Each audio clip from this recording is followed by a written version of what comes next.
sought there and permission graciously granted by Mr. President. At this juncture, Your Excellencies, we've come to the end of this epoch-making ceremony. We want to very sincerely appreciate Your Excellencies, the dignitaries, for honoring this invitation. A quick reminder here, June 12, 2018, Democracy Day. Please, let's all be committed. So on behalf of the Secretary General, the Secretary to the Government of the Federation and Chairman of the National Planning Committee of the 2019 Presidential Inauguration Ceremony, Mr. Boss Mustafa, we want to say thank you once again, and God bless as you return to your respective destinations. God bless you, Excellencies. Thank you. Your announcers have been Ebere Young, MFR, my colleague, Captain Haruna Timothy Tagwai, the Assistant Director of Public Relations, Guards Brigade, and yours sincerely, Major Paul S. Abara, a retired officer formerly of the Directorate of Army Public Relations. Thank you and God bless until we meet again June 12 by His grace. Thank you.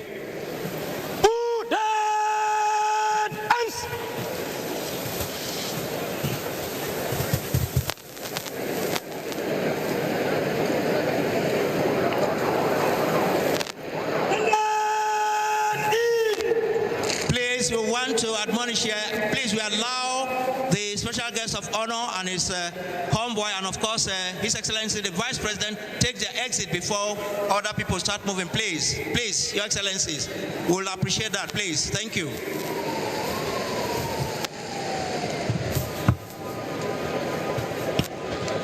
And as they take their exits, let me join my voice with that of Major Abara to say thank you to all of you.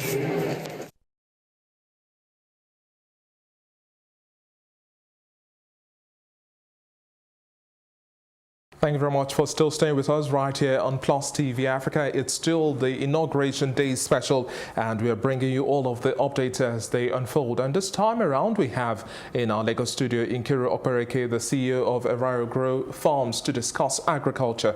Good to have you join us, and happy Inauguration Day. You look red today. Thank you very much. That means there's still danger in Nigeria.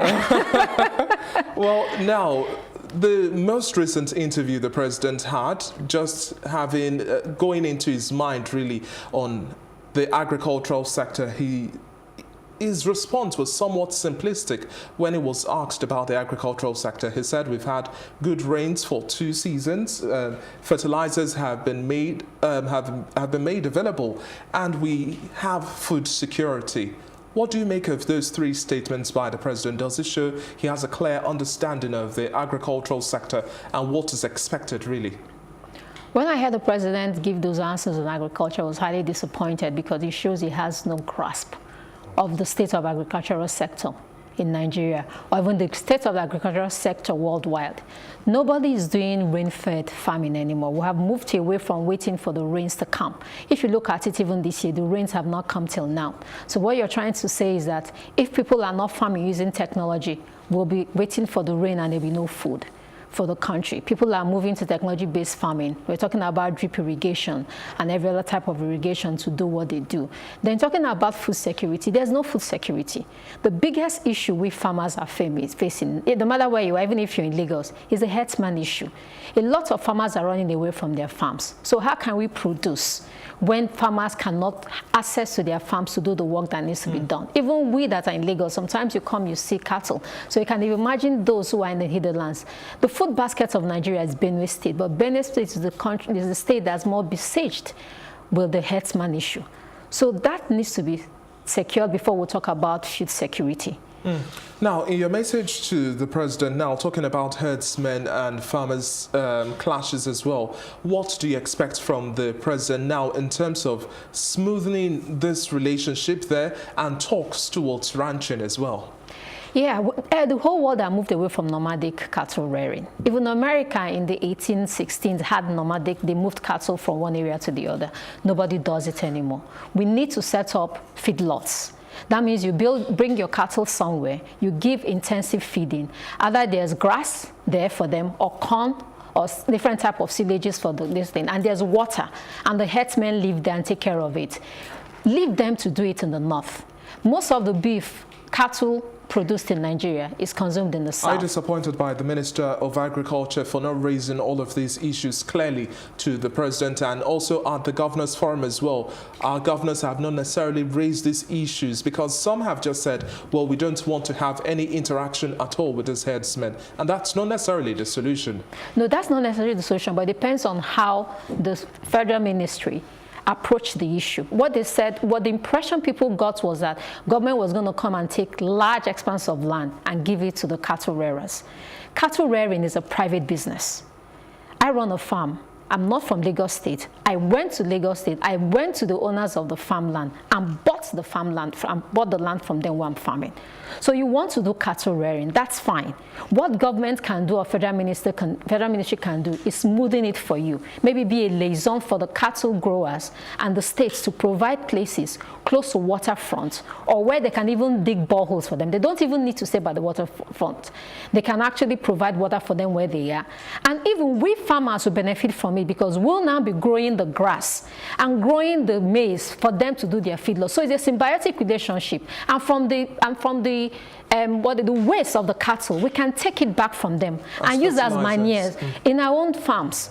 But then it's a symbiotic relationship, but somebody has to come and smoothen it. Remove the fears of cattlemen coming and taking over the land. But don't you think it's a little too late, considering the fact that the extent of these herdsmen, especially those who've gone about killing, maiming, raping, and a whole lot more, within the southeastern and then southwestern region as well? Because even the likes of Afenifere have already said that, well, with these herdsmen crisis, you just have to resort to traditional self-defense, whatever that means, maybe the use of voodoo and other means of protecting yourself, whatever that means. But do you think it's a little too late now? And vis-a-vis this new tenure of the president now, starting on a clean slate, should we give the opportunity for having a stronger conversation towards the line where you've raised? Of course, there's no free relationships that cannot be repaired. It depends on how. But the thing is that there has to be trust. There's already a lot of distrust between the North and the South, especially when it comes to taking of land. So it has to be, the federal government has to step in. And also the association like the Mietiala also has to step in and be open to discussion. Everybody has to be open to discussion because this cannot continue. As much as we want to have a country that works for us, I as a farmer, I am not comfortable doing my work. So even if you're talking about production of food security, we're importing a lot of food from other neighboring countries, which we can produce here, because we can't go to the farms. People, things that are easy for us to grow, we're not growing it, because farmers are running away from the farmland. But it is not sustainable.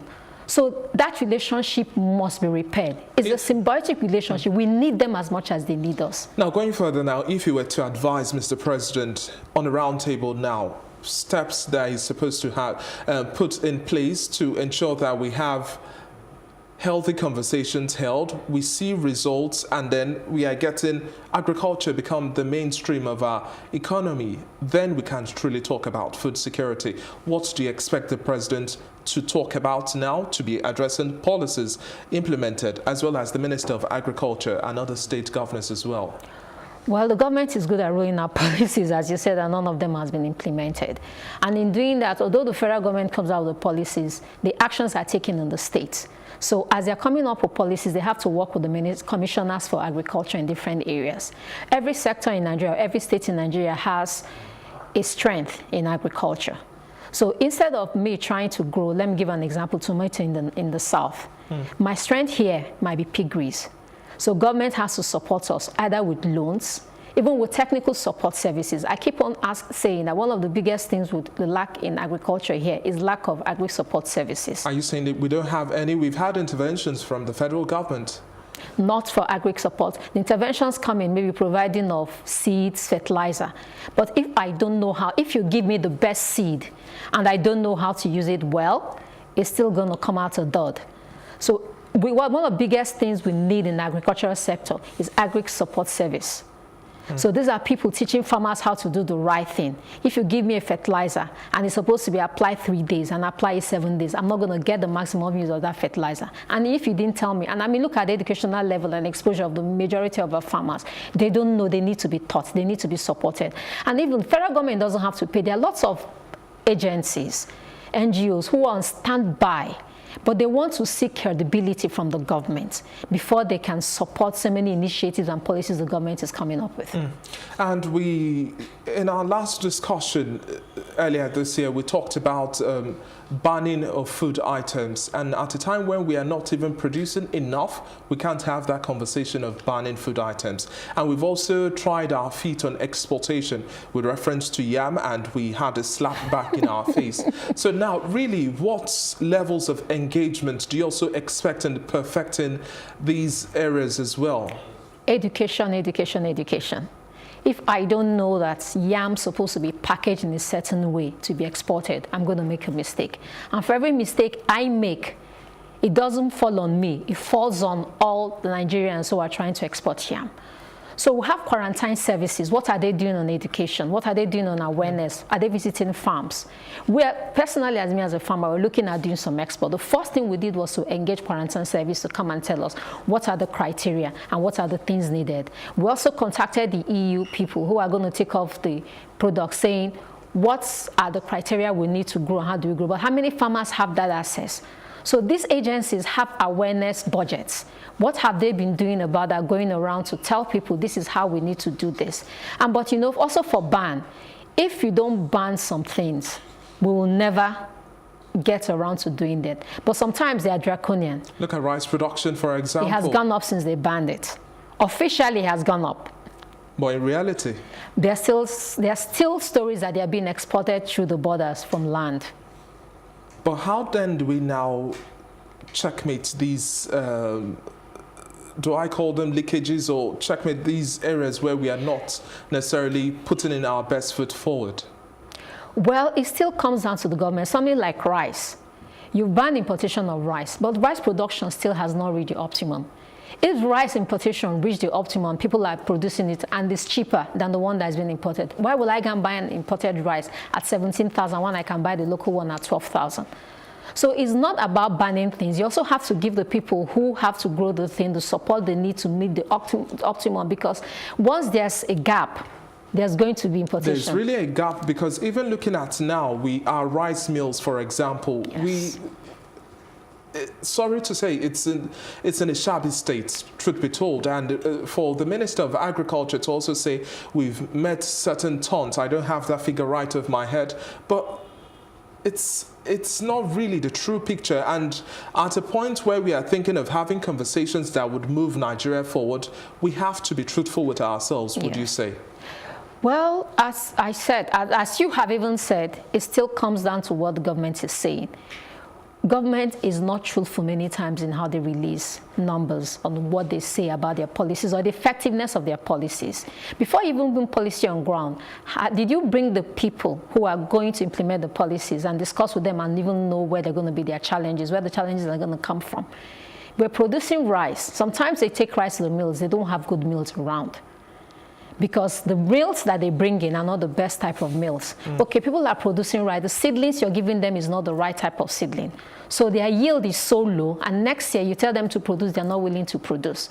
So government must work with agencies. They must work with those people who are going to do the real work. You can't sit in Abuja and make a policy and tell the person in Abakaliki how they're going to implement it. You don't even understand their playing field. That's why I said they must work with the Commissioner of Agrics of different states who understand the locality, who understand the peculiarities of the things in their state pertaining to whatever you're trying to bring a policy about. And understanding all of these peculiarities now, that also boils down to development at state levels now. To what extent should we also be driving produce or products in our areas of comparative advantages, if it is cocoa, if it is shea butter, whatever it may be? We can't even excuse Lagos State, isn't it? No, you can't, because Lagos has comparative advantage in fishery, piggery and other things. But you see all our waterfronts, there's nothing happening. It's all full of water hyacinth. And we've had different discussions with the commissioners and people, the key players in Lagos, saying you have a comparative advantage of some things. Why don't you put money in that? Fisheries, for Lagos State, we should not be bringing fishes from Netherlands. What are all our waterways? We should not even be growing rice in Kebbi. What are all our waterways for? It's marshy land. That's where you grow rice. But instead, we're not paying attention to the resources we have and using what is on ground for us to produce what we need here. You have new governors coming into office now. To what extent would you advise them to understand the climes within which they operate? Because you've touched on understanding the peculiarities, but coming into office, you have to readily be filled with all of the information, and then you can make informed policies. But now, what's your message, especially to the new governors, not the old ones who already have had a term of 4 years, but these new ones like Babajide Sanwo-Olu as well? Food security is a major part of security, not just also security of your lives and the rest. People in Lagos has the biggest population. Every day, at least yearly, millions of people are still migrating to Lagos. We have to be able to be food sufficient. We're lucky that we're bordered by Ogun State, which has land. So what we don't have in Lagos, we can also partner with them to produce. There are lots of young people in Lagos who are looking for jobs, who farming can become an option. But then because Lagos lacks land, compared to other states, they have to use technology, but they have the skilled manpower, they have intelligent people, they have the resources. So Lagos can also have the advantage of being that the skilled farming being done in Lagos, intensive farming, greenhouses, mechanized farming being done in Lagos, and get these young people involved. What mistakes will be inexcusable if repeated this time around for the governors who have already had a term of 4 years? Making agriculture an afterthought. We're dependent on the north for food. We're in the south. The day they close their borders, me and you will die of hunger. Food security has to be a major part. As we're talking about life security, food security should be one of the major things Lagos State has to focus on in these next 4 years. Thank you very much for your time. It's been a pleasure speaking with you, Nkiru. Thank you. And thank you definitely for watching all throughout this time around. We are going to still bring you plenty more updates, but we still have plenty experts.